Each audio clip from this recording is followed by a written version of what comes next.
नमस्कार, मैं रोहित शर्मा। मैंने कल बताया था आपको किस तरह से छत्तीसगढ़ में गरियाबंद में एक माओवादी की शहादत हुई है।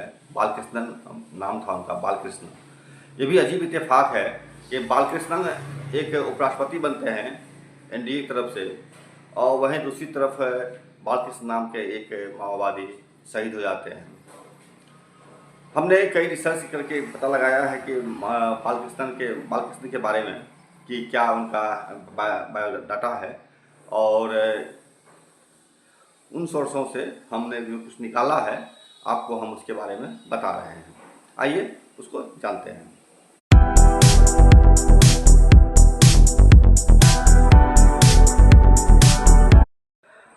उनका पूरा नाम है मोडम बालकृष्ण था, जिन्हें मनोज, बलन्ना, रामचंद्र और भास्कर के नाम से भी लोग जानते थे। भारत कम्युनिस्ट पार्टी माओवादी के एक वरिष्ठ नेता थे और जनप्रिय थे। लोगों के बीच में उनकी अच्छी और बेहतरीन जननेता की छवि थी। वह सीपीआई माओवादी पार्टी की सेंट्रल कमेटी के सदस्य थे और इसके साथ ही उड़ीसा स्टेट कमेटी के सचिव भी थे, और वो वर्तमान में इसी रूप में वो कार्य भी कर रहे थे। इनका प्रारंभिक जीवन जो है वो इस प्रकार से शुरू होता है। इनका जन्म जो है तेलंगाना के वारंगल जिले के मंदकोंडा गांव में हुआ था। उन्होंने 1981 से 1983 के बीच हैदराबाद के मलाकपेट जूनियर कॉलेज से पढ़ाई की थी। इसी दौरान वे क्रांतिकारी छात्र समूह से प्रभावित हुए और 1983 में माओवादी आंदोलन में शामिल हो गए। अगर हम इनका 83 से आज तक का गणना करें तो काफ़ी लंबा अनुभव इनके साथ था, और बल्कि यूँ कहें कि पूरी पार्टी का इतिहास ही इनसे जुड़ा हुआ था। अगर इनके जीवन चरित्र को लिखा जाएगा तो निश्चित तौर पर वो सीपीआई माओवादी के जीवन का एक हिस्सा बन के उभरेगा। वे अपनी शुरुआती गतिविधि भद्राचलम जंगलों में शुरू किया था। उनकी जवाबदेही थी और गतिविधियां 1990 ईस्वी में उन्हें तेलुगु देशम पार्टी टीडीपी के विधायक वेंकटेश्वर राव के अपहरण के बदले रिहा किया गया था।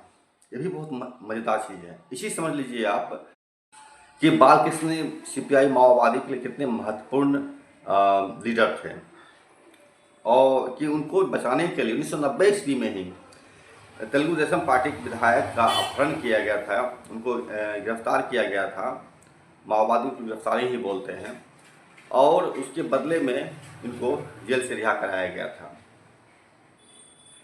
इसके उन्होंने हैदराबाद के शहरी इलाकों में अपनी माओवादी गतिविधियां जारी रखी। अप्रैल 1991 में वे महबूबनगर जिला के जिला समिति सचिव बनाए गए।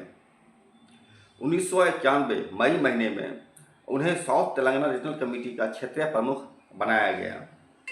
1999 में जमानत पर रिहा होने के बाद वे फिर से भूमिगत हो गए और माओवादी के कैडर लिस्ट में आगे बढ़ते चले गए।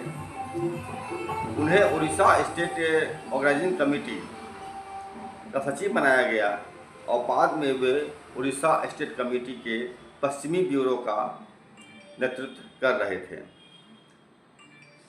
इन पर जो मसले जुड़े हुए हैं वे हैं,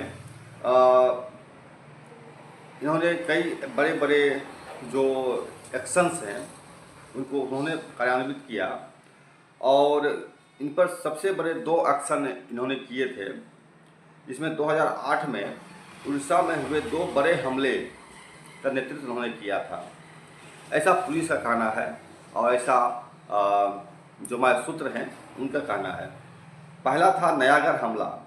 इस हमले में माओवादियों ने बड़ी मात्रा में हथियार और गोला बारूद लूटे थे। और दूसरा हमला था बालीमेला जलाशय नाव हमला।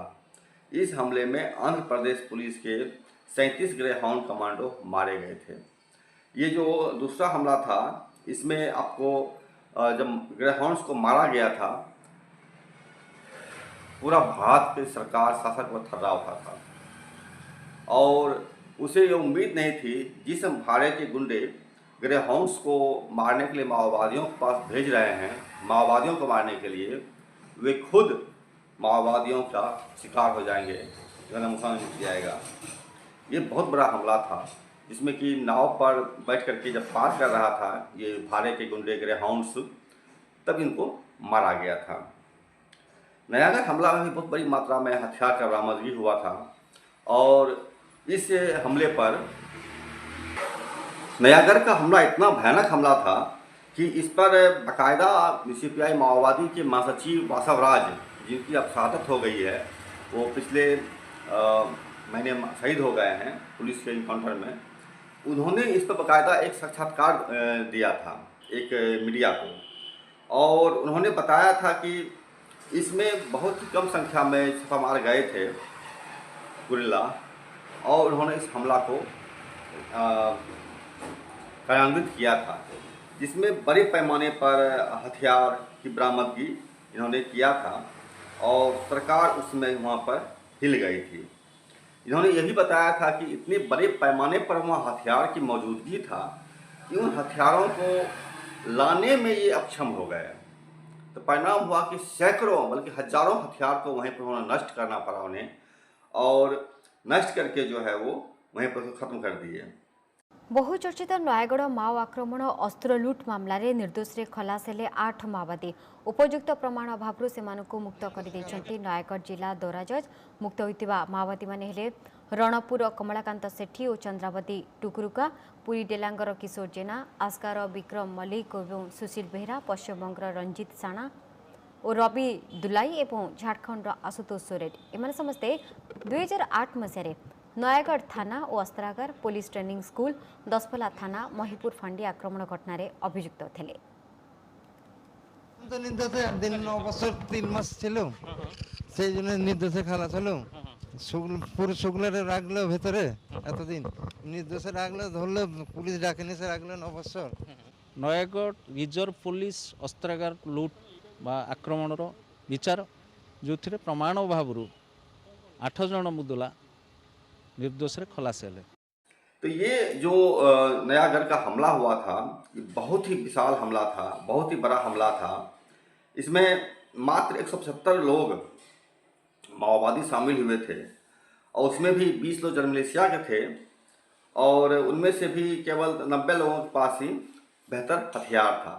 मतलब इतने कम लोगों के साथ में इतनी बड़ी कार्रवाई, ये जिस पर कि वासव राज जैसे महासचिव उसमें मिलिट्री कमीशन के हेड थे, वो उन्होंने इस पर बाकायदा प्रेस कॉन्फ्रेंस किया था और उन्होंने इन चीज़ों को बताया था कि किस तरीके से चीज़ें हुई थी। इसमें बड़े पैमाने पर इनको AK-47 वगैरह हथियार हुआ था जो आज तक माओवादियों के पास है और माओवादी उसका ये कर रहे थे। इन्होंने बताया जैसे कि एक आंकड़ा उन्होंने दिया था कि उन्होंने बसवराज बता रहे थे कि 400-500 हथियारों की उन्हें उम्मीद थी। हम उसके लिए पूरी तैयारी करके गए थे, लेकिन हमें अनुमान से दोगुने से भी ज़्यादा हथियार मिले। चूँकि वह जगह हमारे घरों से बहुत दूर था, इसलिए पूरा सामान ले जाना नामुमकिन था, इसलिए हम लगभग 400 घटिया हथियार जला दिए, जिसके बारे में पुलिस ने दावा किया कि उन्होंने बरामद कर लिए हैं, लेकिन जो बरामद हुआ था वो जले हुए हथियार थे जो थे। उसमें से कई सारे हथियार आज तक माओवादियों के पास मौजूद है। इतना बड़ा हमला वो नयागढ़ का हमला था। तो 2 बड़े हमले इन्होंने किया था अपने जीवन काल में, छोटे छोटे बहुत सारे होंगे, जिसमें कि नयागढ़ का हमला और नाव पर बैठा हुआ जो ग्रेहाउंड्स का टीम था, जिसमें कि 37 ग्रेहाउंड मारा गया था, ये उनके नाम पर गिफ्टेड है।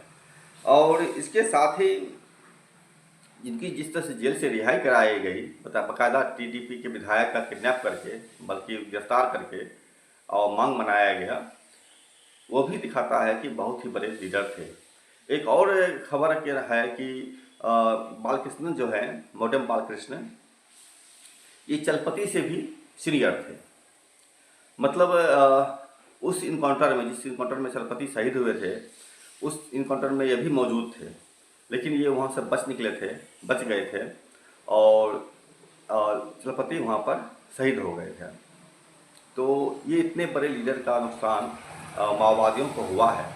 लेकिन एक और चीज़ है जो कि मैंने कल बताया भी था कि माओवादी के अंदर लगातार भरपाई हो रही है और हजारों की तादाद में भर्तियाँ वहाँ हो रही है।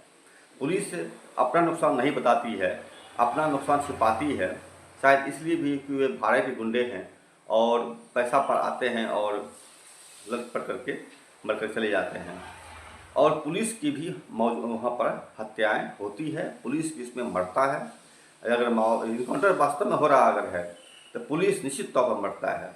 खबरें भले ही आपको लगे कि एक ही सेना के पुलिस के जवान को कुछ नुकसान नहीं हुआ, खरोंच तक नहीं आई है, लेकिन सच्चाई इससे अलग है कि माओवादी कभी झूठ नहीं बोलते, ये सच है। और पुलिस कभी सच नहीं बोलती। बालकृष्ण की शहादत माओवादियों के लिए बड़ा झटका है, ये सच है। वे बहुत बीमार भी थे और कई तरीके के रोग से शिकार थे, गठिया वगैरह चलने फिरने में कठिनाई उनको होती थी। तो निश्चित तौर पर जो नुकसान है ये बड़ा नुकसान है। लेकिन सबसे बड़ी चीज़ एक और भी है, लोग तो देश में हर दिन मरते हैं, कोई किसी कारण से, कोई और किसी कारण से। लेकिन बालकृष्ण की जो मौत है वो अपने आप में एक बेमिसाल मौत है, बेमिसाल कृति है। इस कृति को भारतीय जनता अपने मुक्तिदाता के रूप में सदैव याद रखेगी। नमस्कार, मैं सरोज शर्मा। देखिए लाइक, शेयर और